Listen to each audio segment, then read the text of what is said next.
easy being a detective. Stuck on the Yorkshire moors, handcuffed to a dead escapologist. The British Rail lavatory door. But help is at hand. You're gonna need both hands free for a little game we're going to play. The Detectives, Thursday at 8:30 on BBC1. Tough times on BBC2 shortly as our friends in the north sample the sour taste of 1974. 7 on Friday, the peace was shattered. The bomb in London's Docklands marking the end of the IRA ceasefire.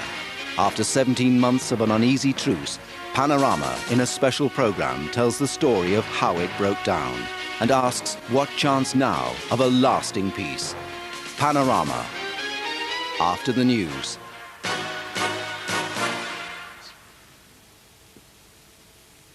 This is BBC1.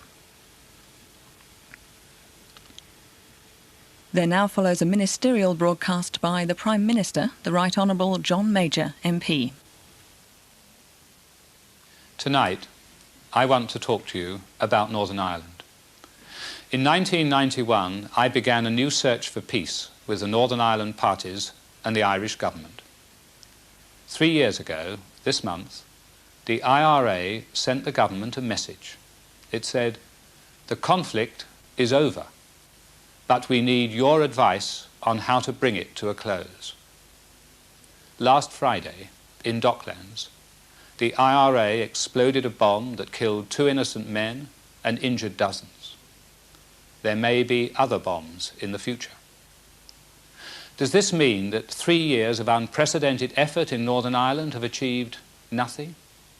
No, it doesn't. We are going to carry on with that work. There has been dramatic progress in Northern Ireland. Many lives have been saved. People have seen a brighter future. Just 7 weeks ago, I met crowds of people who came out on a wet and freezing day in Ballymena, in Belfast and in Downpatrick. Protestants and Catholics, members of different political parties, united in a hope that we were building a lasting peace. I've found the same hope in Armagh, Strabane, Newry and Londonderry, in Bangor, Lisbon, Larne and throughout Belfast. The IRA may not have moved forward, but Northern Ireland has. And our aim is to bring together all the democratic political parties in Northern Ireland, together to talk.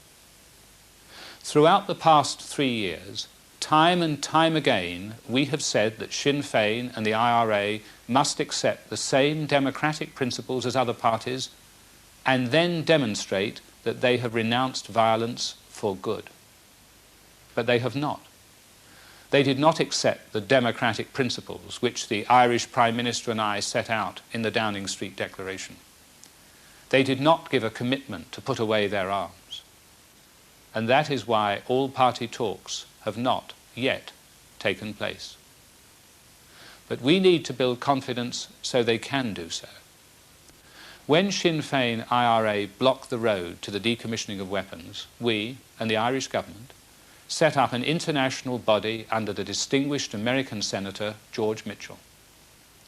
Even then, Sinn Féin said the IRA would not begin taking its weapons out of commission.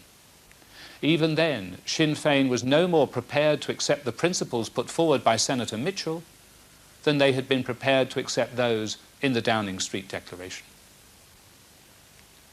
And so we proposed an alternative way for Sinn Féin to show a commitment to democracy through the ballot box.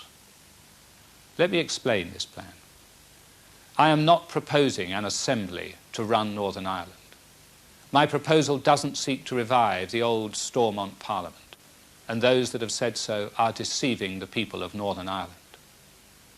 The elected body I propose would exist for a short time only and for one principal purpose, to lead directly to all-party negotiations. Sinn Féin and the IRA have a choice. Only when they commit themselves unequivocally to peace and reinstate the ceasefire can they have a voice and a stake in Northern Ireland's future.